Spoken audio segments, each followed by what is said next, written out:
thank you very much. We open our webinar on sports events, the importance of sports events in a very challenging period. And we had a kind of private conversation just before the webinar started. And the main idea of this webinar is to understand, of course, in less than in a few weeks, we will have the Olympic Games taking place in Tokyo, and then in 2024 in Paris. This is why it was interesting to share experiences.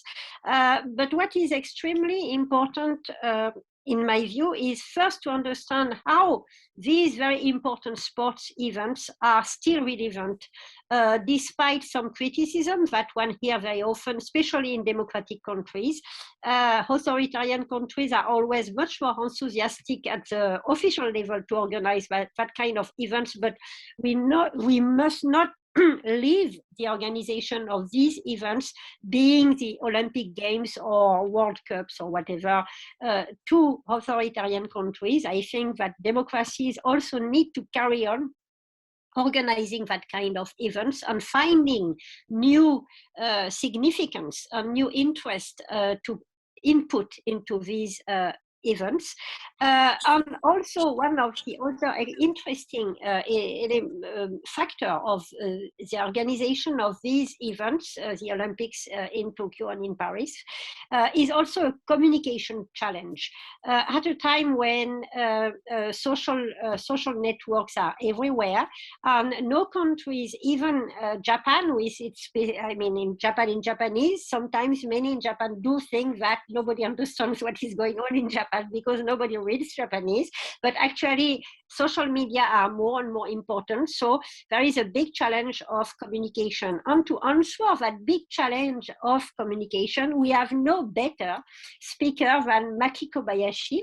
And she's a diplomat and a friend, and now she will make a presentation. First, she will speak first around the organization and challenges surrounding the Olympic Games and big sports events in Japan, and then Ambassador Fischer will also give a position, and then it will be each of you will speak for maybe 15 minutes around that time, and then it will be followed by a session of questions and answers where I will moderate these questions. So if you have any questions, please put them at the Q&A button at the bottom of your screen. You should see it, and I will relay these questions to the two speakers, selecting among, because sometimes there are so many questions that I need to make some selections or regroup a few questions. So we have 1 hour. So without further delay, please, Maki, I will give the floor to you to speak first for about 15 minutes. I think you have a PowerPoint or a short presentation, and then you will be directly followed by Ambassador Fischer. So Maki, the floor is yours. Thank you very much, Valerie, and thank you very much, Ambassador. Thank you all.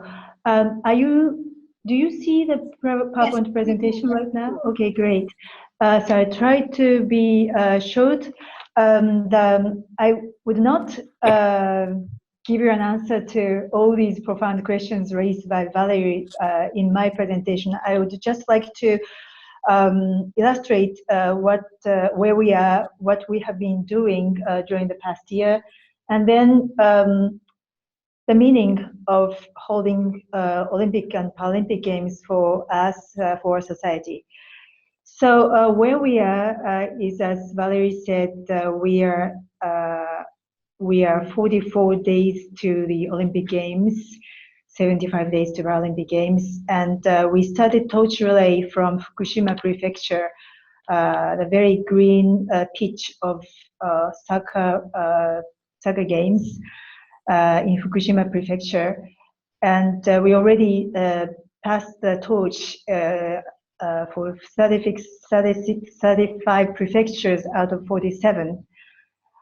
Recently, in June 1st, Australian female softball team arrived in Japan and started pre-games camp.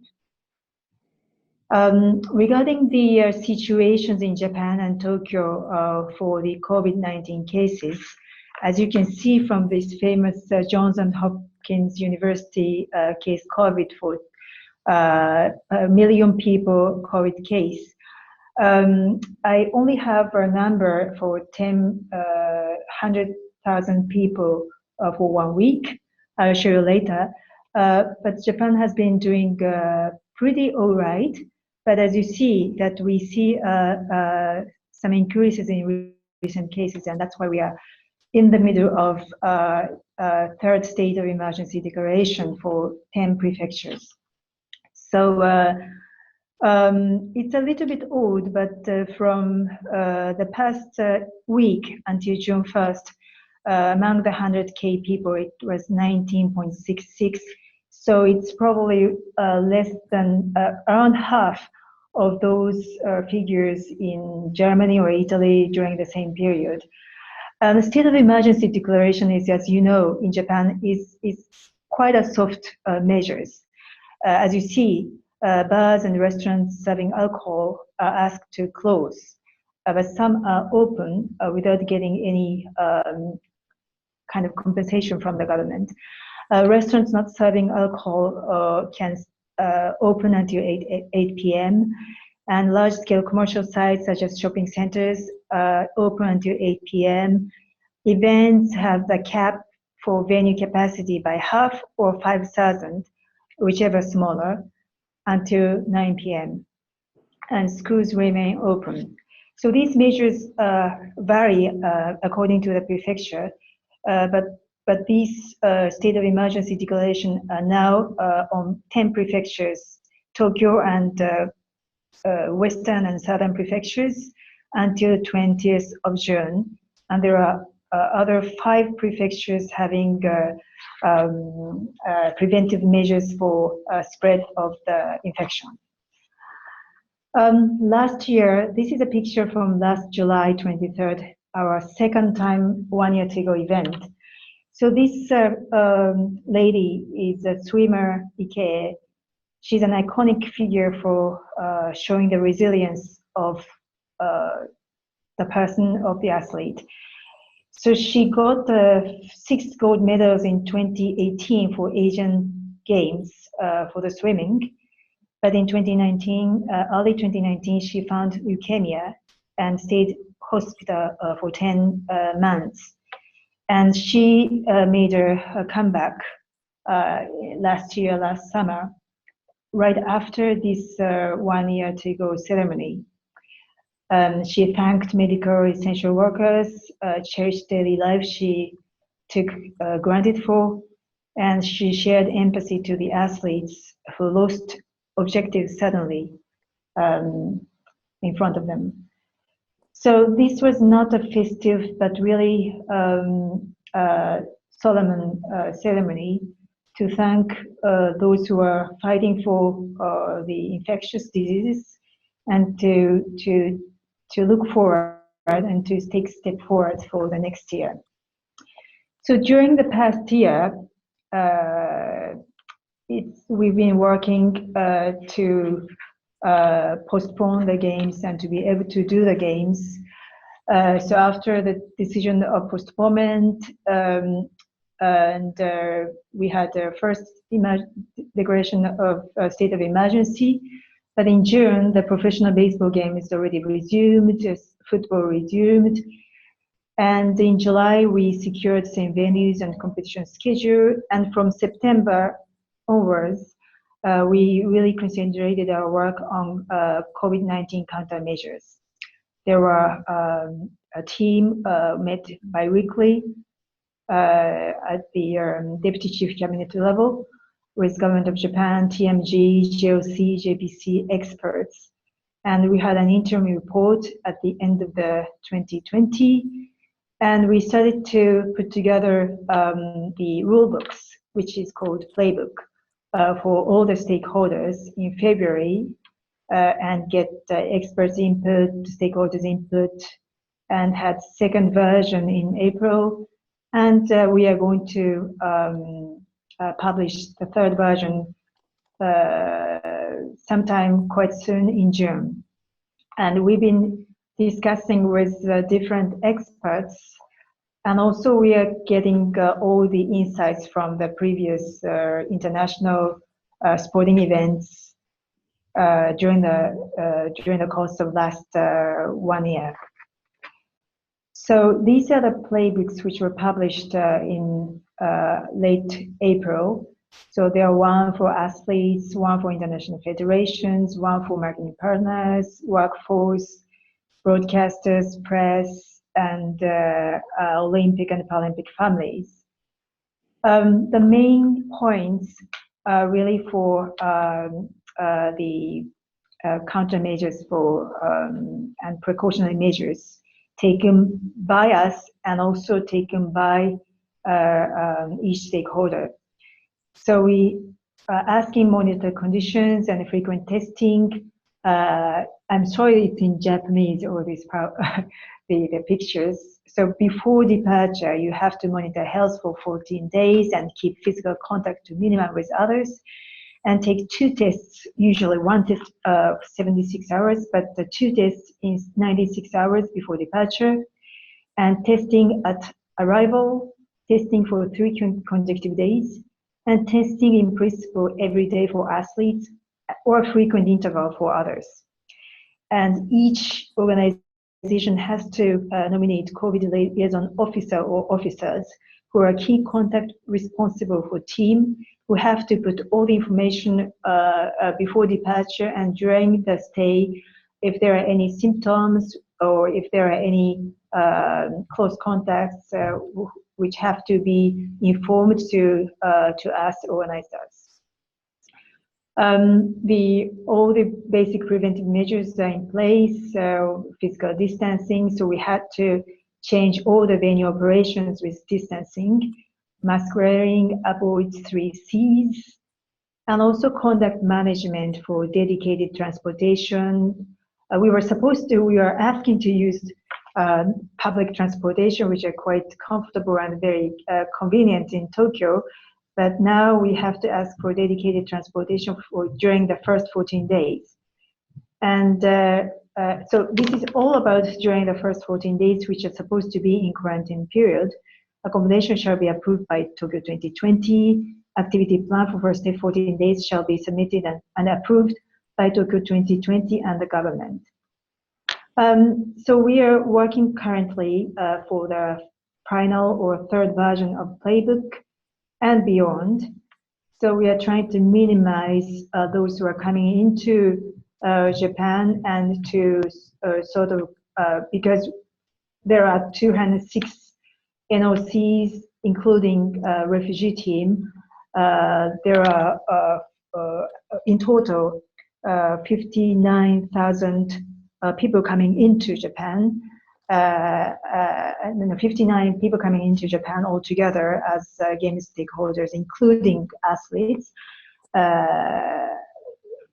So we are looking at not we as Tokyo 2020, but all organizers and all Olympic Games participants are looking at to slim down the necessary numbers of participants and commit to management of the conduct. And we are also deciding number of spectators allowed in the venues. And we are also currently looking into whether we are holding or we are limiting the numbers of those who are coming into live sites or public viewing. Also medical and healthcare system to be compatible with our efforts for fighting against COVID-19, and also vaccination. As you know that we started rather late the vaccination program in Japan, and currently we are concentrating for those who are over 65, but soon there will be a start for the vaccination for less than 64 years old. And we're also looking into those who are in Japan, who are working very closely with the athletes or media personnel, to have vaccination, because there are more and more those coming into Japan as games participants who are vaccinated.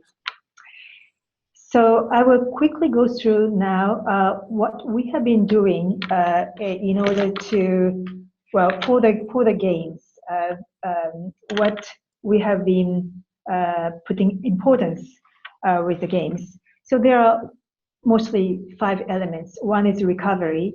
So recovery is the most important thing that we're putting efforts for inviting Olympic and Paralympic Games to thank the world and to show the world, to thank the world for their support for the recovery from the great disaster in 2011, for the great earthquake, and show how the region is has been and is recovered right now, and at the same time cheer the young generation by power of sport. And the second is to unity in diversity. It's more for like increasing the soft and hard infrastructure which support inclusive society, and also sustainability, engagement, and technology. I'll just go very quickly. So recovery, I spoke about it. There are many athletes who went and visited children in the region greatly hit by the Great Eastern earthquake. We also promoted the safety of food after a few years of having the earthquakes, so that together with IAEA and others, in order to promote outside as well the products which were made in those regions as well. We also put great importance in the unity in diversity. As you know, that we are in super aging society. So the infrastructure for accessible roads, accessible transportation, not only for those impaired, but also for the elderly people and for the family. It's very useful, and it's very important for many people can stay active according to their potentials and knowledge and etc. It is also for the global citizens who are more and more active in Japanese society. So we have multilingual nodes and also communication with mobile application. We have several language mobile application website for Tokyo 2020 as well. Also for the sustainability, we have been working a lot for climate change, resource management, etc. Recently, we were receiving carbon offset donation from 2 prefectures. So now we are now carbon emission zero, together with our efforts to utilize renewable energy. We have many iconic projects for zero wasting. Our medals are made from the used mobile phones or electric appliances. We received timber from 63 local governments in order to create a relaxing space for at the Olympic Village, Olympic and Paralympic Village, which will be again returned to those local collectivities for them to use for benches or desks at the primary schools for the legacy use. Podium is also created from plastic waste. We recently released the design of our victory podium as well. Torches are also made from aluminium used in temporary housing disaster hit Fukushima. Our volunteer and the staff uniforms are also using PET bottle recycled. We are also putting a lot of energy for engagement, because the young generation can be a true believer of peace, solidarity, and also inclusive society with experiences of the sport events and learning the meaning of Olympism and Paralympism. There are lots of actions from NPOs and local governments, sports federations, and so on, and also marketing partners and others. Technology is also helping us for safe and smooth operations. We are using quite a great support system for transportation for not to congest the transportation during the games. We are using facial recognition for identify those who are working for the games quickly. So sorry to use too much time. Finally, I think to the core of today's theme. So what the games mean to us. The first is it's quite a essential normal thing. What the games mean to us for all these years for the Olympic Games, and I think we are all agreeable that the Olympic and Paralympic Games are a real celebration of humanity. Indomitable spirit, a celebration of peace, compete and congratulate and approve each other, and celebration of potentiality. So I just quoted the father of Paralympics to really show that we have to think about what are possible and cherish it. So what holding the games at home means to us is the most important thing for us, hosting country and hosting city. As I said very quickly, what we have been doing for the games, we consider it very important to gather efforts of society for big objectives.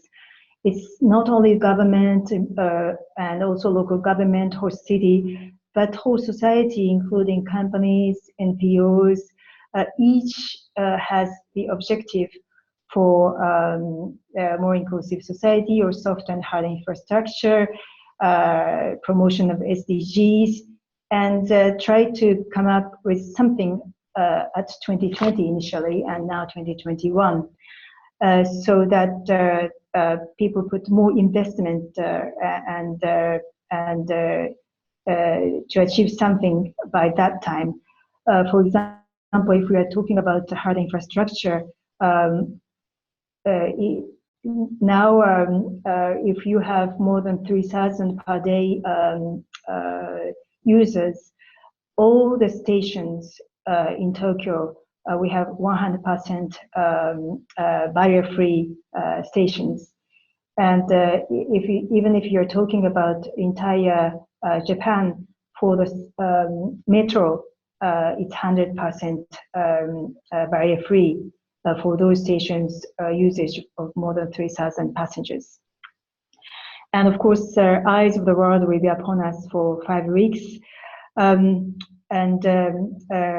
think we nurture, as we put emphasis on the young generation, a true believer of solidarity, peace, and capability of the society. All these efforts and all these objectives are, of course, lessen due to the coronavirus and due to the fact that we gave up receiving foreign spectators. But still, I think that while we are holding the games, and all these efforts being done during the past 7 years, we are having these objectives almost completed. Of course, less, but which can be followed up after the games or when the world is really recovering and we can communicate each other more. Many people ask, why do we have to continue the games, even though it's pretty complicated and there are lots of challenges, and some people, and quite many of Japanese citizens in the opinion poll are not in favor of holding the games. We think there are a lot of meanings, and I have to let you know that just a week ago, we had a poll among by the very influential paper that now 49% of Tokyoites are supporting the games, and so we are hoping that with less anxiety vis-a-vis the safety and security, and also the situations of COVID-19 infection in Tokyo, in Japan, and of course the world, and the fact that the vaccination is more done for those coming into Japan and those within Japan, we think that the support rate is going to go up. So what is going to mean to us in the post-corona society is that when we see the games, we're sure to be encouraged by those athletes who are resilient and who show the resilience during those difficult times. And also the games will again assure us that it will unite us all. And we are all facing the same challenge of this infectious disease and this health crisis globally. That with solidarity and with the efforts and cooperation of all the expertise in the world and the cooperation from the people who are enduring the very inconvenient daily life, we are coming to solve the problem. And with a lot of cooperation, with a lot of commitment, we can have the games, we can have something enjoyable for the life. That's what we have been doing during the past year. We have, I think many of us start to have some concerts, sporting events, even with a smaller scale, but we are trying to accommodate with our new normal, with joie de vivre. So this is going to show that together we can overcome most of the difficulties in some way, probably in different ways, but that will give us confidence that we can overcome even the greatest challenges if we know the things better. Last year, we didn't know many about this disease, so we had to postpone, and we couldn't do anything about it. But this year is different. We have more knowledge, we have more precedents, we have more cooperation, we have more commitment. Thank you very much.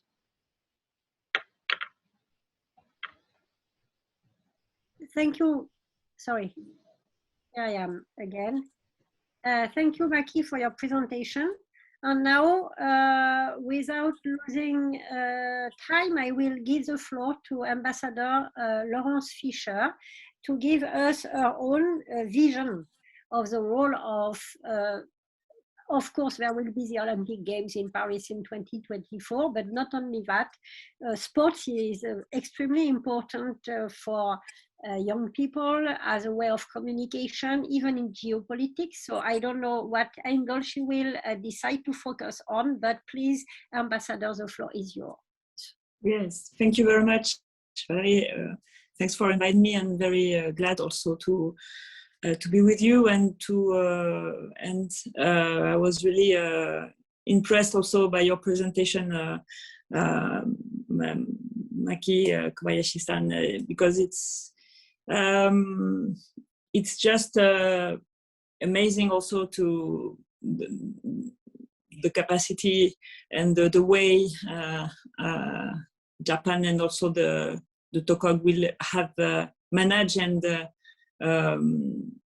make the game possible with all the way you can, all the athletes and the people can wait the celebration also of this game. We and your presentation is so and the way it will happen, it's so brilliant, and the capacity also of resilience and how much it's important.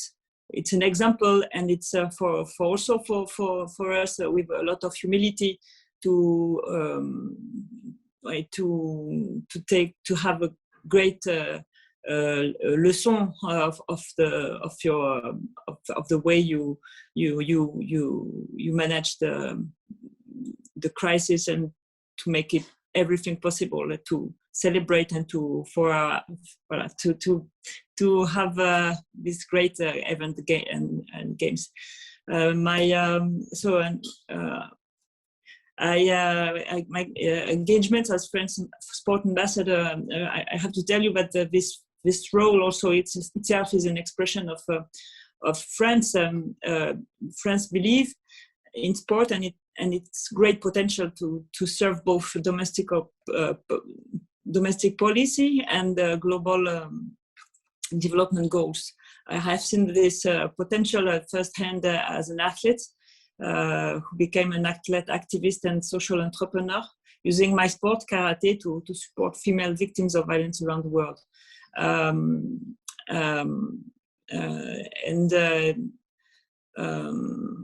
And today, societal and technological shifts mean sport has greater social and cultural currency than ever before, and it therefore has more power than ever to positively impact the world. This was the basis of the French government's support for the Paris 2024 Olympic and Paralympic Games. With the promise of the Paris 2024 bid is also the promise to celebrate and with two key pillars: celebration and purpose, and in the city that is also writing the future. And that also to adapt now with the situation of this COVID situation, and sport has its place at the center of this ecosystem. It can serve as a bridge between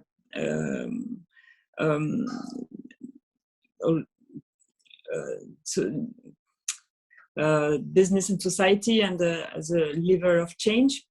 Maybe I want to be about the COVID crisis, and especially because we're talking about also Tokyo. I would like to focus on Paris 2024.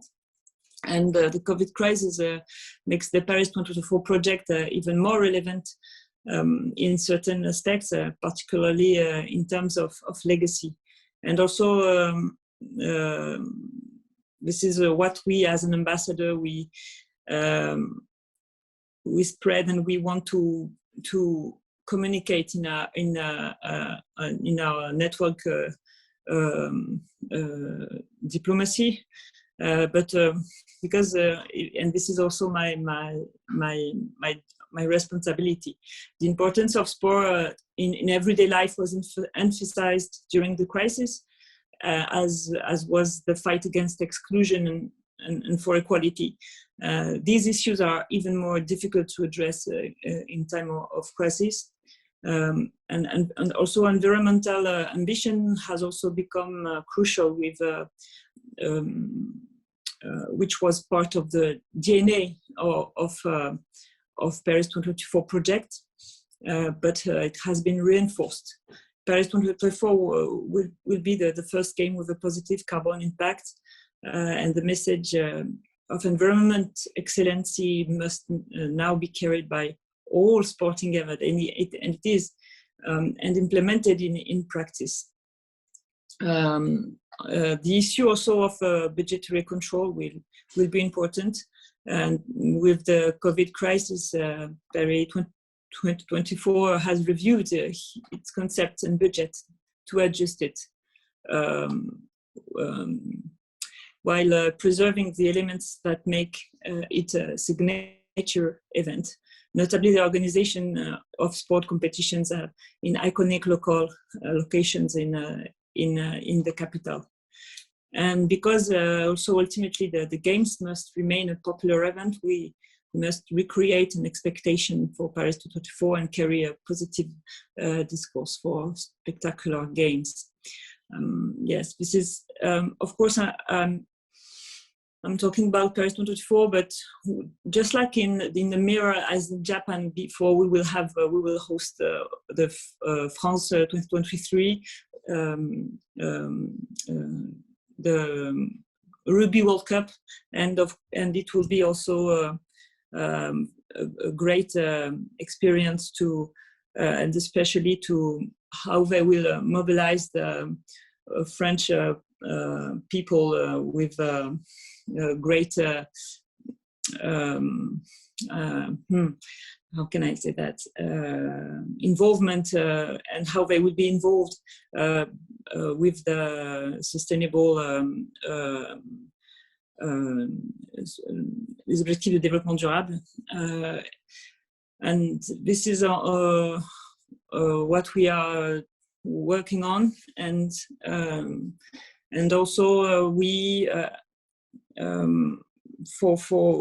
and now also then the French government together, as you said, Maki, we also, it's a collective work with co-building the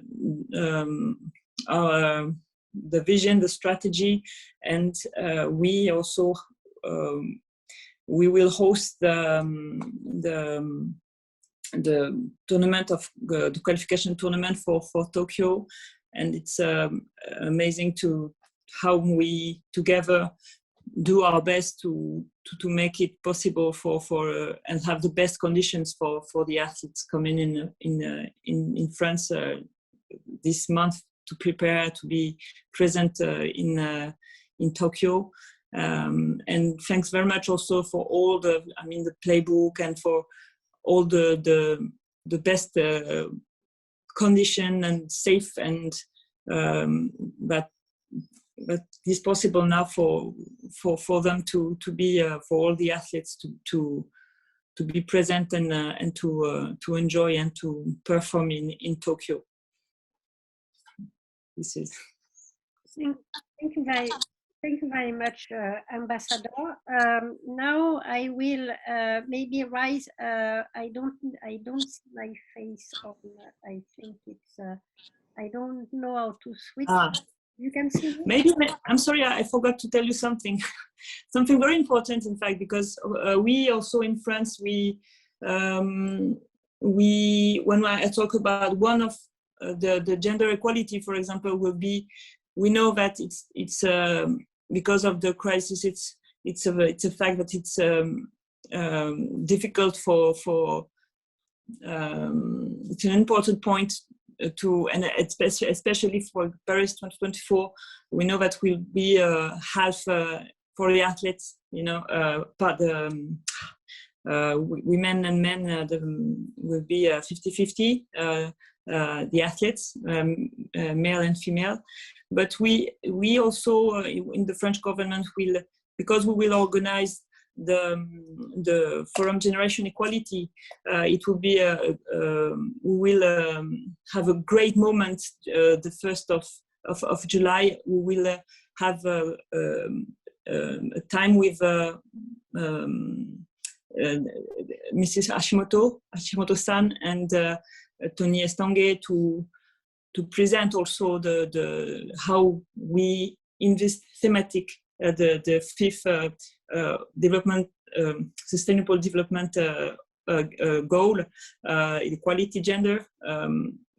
They will present also the evolution and how it's important also the equality gender in sport, and especially in the games. And I have also to tell you that how in France we work on the evolution and the concretely on the field when we work the vision and how we can do this influence in the international way. We have a great agency, the AFD, Agence Française du Développement, which work with, for example, Paris 2024 to support athletes who are involved in social entrepreneurship, social and solidar entrepreneurship. Excuse me, my English. And it's a concrete action. It's supported by a French agency, l'AFD. And the great thing is that this is why I really want to tell you is that they now they develop a collaboration with the JICA, the Japanese agency also. And this is also the way we can now work together with solidarity, with purpose to support and to develop because of the game, support athletes to have who can have very activist and who want to participate to change the world also as an example as they are for in our society. Yes. Okay, thank you very much, and thank you for these last points. I think they are extremely important. And if I may, actually, the organization of the Olympic Games and the focus that the global media is putting, for instance, on Japan these days, because of the organization of the Olympic Game, did play maybe a wake-up call in Japan too, in terms of what you just mentioned, the question of gender equality beyond words. I don't want to talk too much about this, but definitely for many athletes, but also organizers and people in Japan, it's a good thing that because of the organization of the Olympic Games, some things are now considered not to be possible anymore, at least in terms of declaration in Japan. So in that sense, it already played a positive role for Japan, so the Japanese society itself, in terms of inclusiveness and being better conscious of what it means, that concept of gender equality that is extremely important. There is one question for the time being. I will just relay it in a moment, but I want to add a few comments and remarks from myself.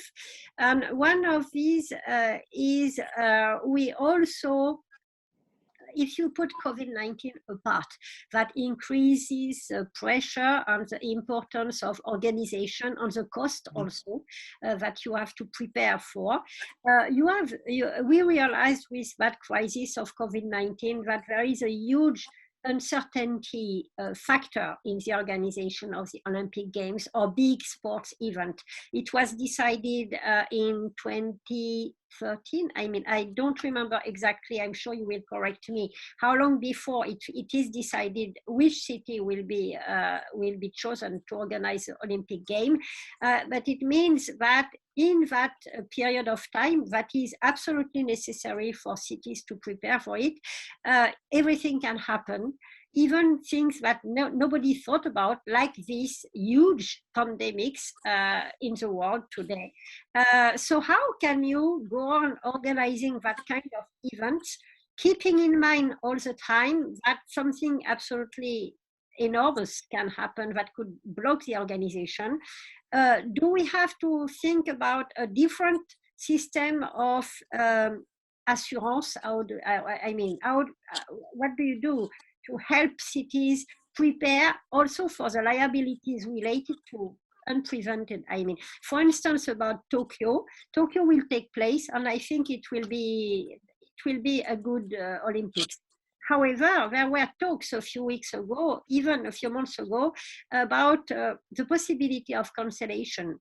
If Tokyo decided by itself to cancel, it means that you have to, the cost is very important.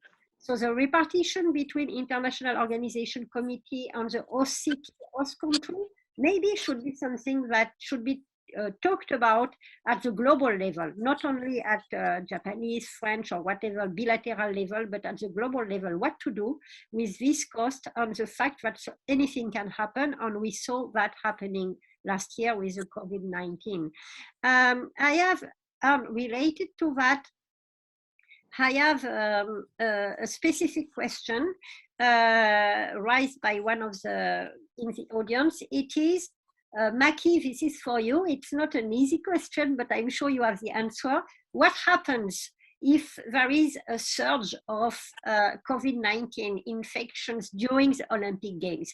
I think that even if there is a surge of infections, we will not see it during the Olympic Games because it needs time, but I think maybe the consequences will be for later. I think if things will go well, but it can happen. Or if there is a sudden surge of infections again in Tokyo or in the big cities in Japan, a few weeks in the time between now and the Olympic Games.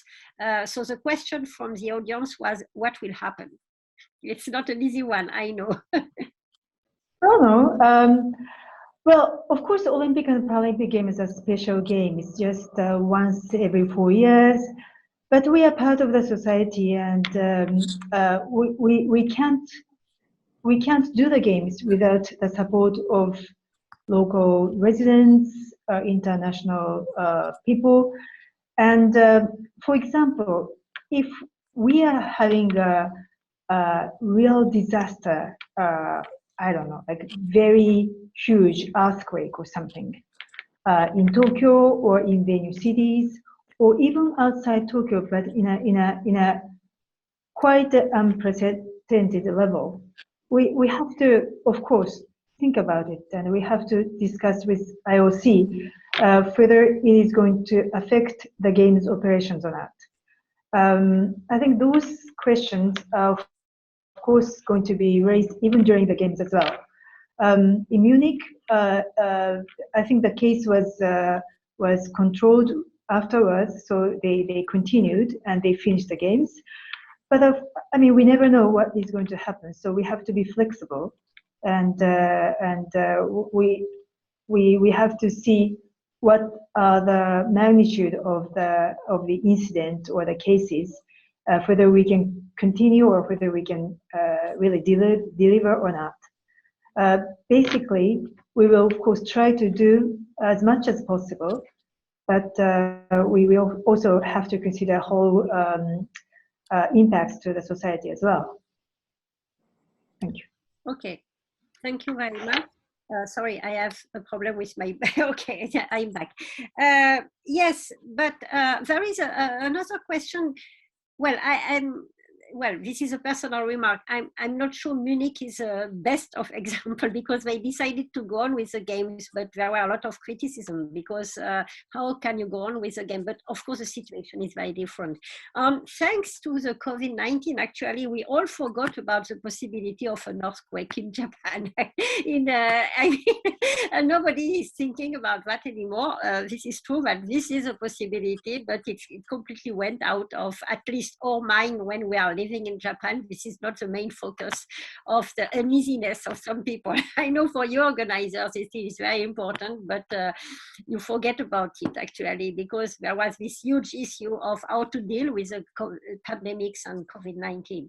I have a question also to Ambassador Fischer, because you raised a very interesting point, which was how to support, to help athletes, and also with Agence Française de Développement on some programs. The other point is that, as we can see, because of all these uncertainties, but not only that, the cost of organizing the game, I'm not speaking of overspending or whatever, but even the basic cost, even if you try to control it, of organizing the games for a city and a country is extremely high. So how can we avoid the fact, and this is more of geopolitical questions almost, how can you avoid, what can we do? What can the world do, or the developed world do, to avoid the situation where only rich country or country who can control their spending without any problem of public opinion? I speak, for instance, of mainland China, of the People's Republic of China, or countries like maybe Russia or something, where when the authorities decide something, they do not really care about public opinion. But in developing countries, the problem is the risk might be in the future that only rich country will be able to organize a game. So how can we try to think about a solution in order for all countries to have the opportunity? I think of countries in the African continent, for instance, in Southeast Asia, why not Latin America? Of course, we had the experience already. So what could be done? Is there a solution to avoid the fact that the risk is that in the future, only rich country who can prepare for all kind of surprises like the COVID-19. We see that Tokyo is very well prepared, but Tokyo is a city that is very well prepared, not only for the Olympics, it's a very well functioning city per se. I mean, even without the Olympics, transportation is marvelous, everything is very clean.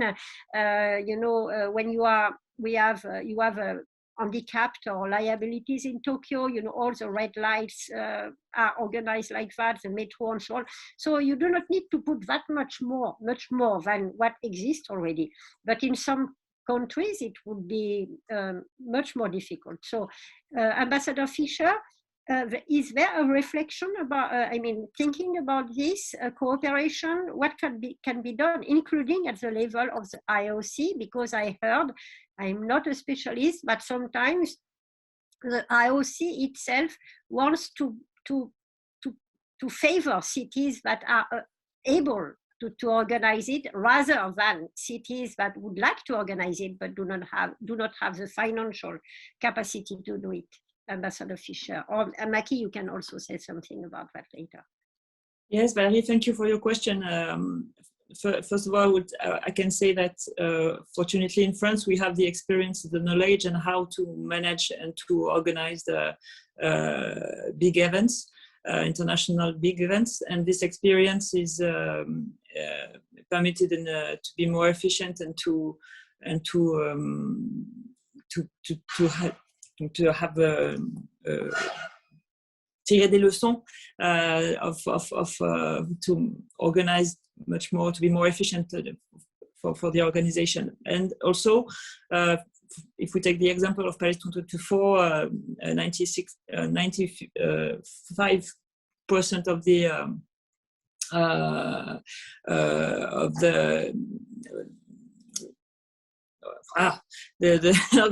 they exist. Everything exists. The structure are ever here. So it's the existing temporary infrastructures are existing. So it's much more easier. But it's a question also of solidarity and how we can work together. And about maybe you're right about the every country. And certain country, fine. There's some country which can organize, but we have the example of the Youth Olympic Games in Dakar, and it's not a question only of Dakar and Senegal. It's also a question. It's important for this country, but also for all the African continent. And the incredible thing is that Paris 2024 is very involved to support and to make this Youth Olympic Games a real success because of the collaboration, and to bring knowledge and to share it, and to help also with the AFD. And we are all the government also, and the Ministry of Sport, and I think about the INSEP to bring and to share this. And this is how also we can make it possible together. It's IOC, Paris 2024, the French government with the Ministry of Sport, and also we bring our and share and our knowledge. And we call it, for example, in Dakar, the Dioko Alliance, to really to be in this very virtuous cycle to share. And it's challenge, and it's also the way we have to think about the new way to make the evolution of the organization of the games. With also it should be a very also a sober, simple, sober concept. It's part of the deal. I mean, and then I said to Dakar, the youth Olympic Games, but also in France also, and we have to give the example with humility and to have to take the leçons of and the experience of you give the example of London, but the same with Japan. We are very attentive and to do better games, better huge sport events together. Thank you very much.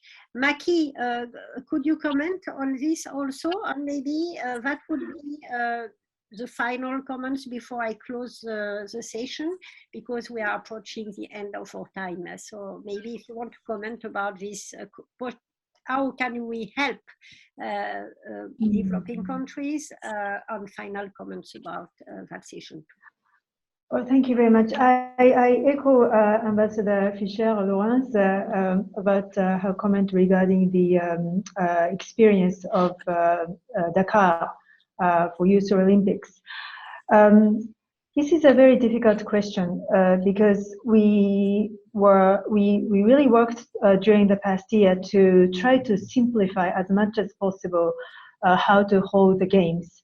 I think with the accumulation of the experiences and with the expectation of people and those organizers, things tend to have more and more elements to build up the festival atmospheres and so on. But the core of the event is really the great performances of athletes and other surroundings, something which we take opportunity of this holding of the big games. So to what extent the hosting country and the hosting city would like to utilize the event is going to create probably additional cost as well. But you talked about the additional cost for this unprecedented postponement. I don't think it's going to happen so often in coming years, hopefully. And we were luckily in the assurance, which covered most of the cost. So, and I think with the great help of sponsor companies, I think there are ways and means to help those countries who are wishing to host the games. As you know, that the Tokyo 2020 budget is supported mainly by the sponsor companies' donations, sponsor companies' not donations, sponsor companies' sponsor fees. And after this Olympics in Montreal, where they got indebted, the Los Angeles found a ways to increase the participation of the companies. So I think IOC and IBC are quite well aware of the fact that we have to have sustainable games in order to have these games endurably to really celebrate the peaceful, united world. So there are quite great challenges, but I think there are ways to put efforts together, not only governmental, but also the whole society, including the companies and so on. Yeah, and maybe if I can just... Ambassador Fischer, if you want to give us a few final words, please. Yes. I think when we're talking about the future and and also the vision of the organizers, it's about, we talk about society and how also we can involve the population is also, this is also something very important, because it's not only performance, it's maybe this is also one part of the solution, is to how to the impact that we will have in society, and how it can be important for people.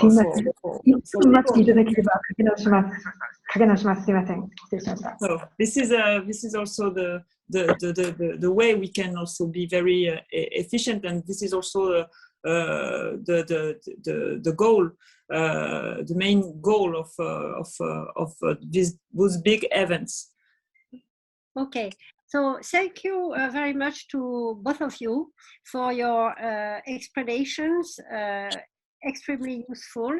And so we will end the session, the webinar now. As you know, it will be on the YouTube web channel of the FRS later. So other people will be able to listen to what you said, and to have more information about the organizations of these big sports events and the challenges they face, but also the solution. And so now I just wish all the well to Tokyo Olympics and to Paris Olympics, and looking forward with a lot of interest how it will go on and happen. So thank you very much, and looking forward to the Olympics. Bye-bye. Thank you. Thank you. Bye.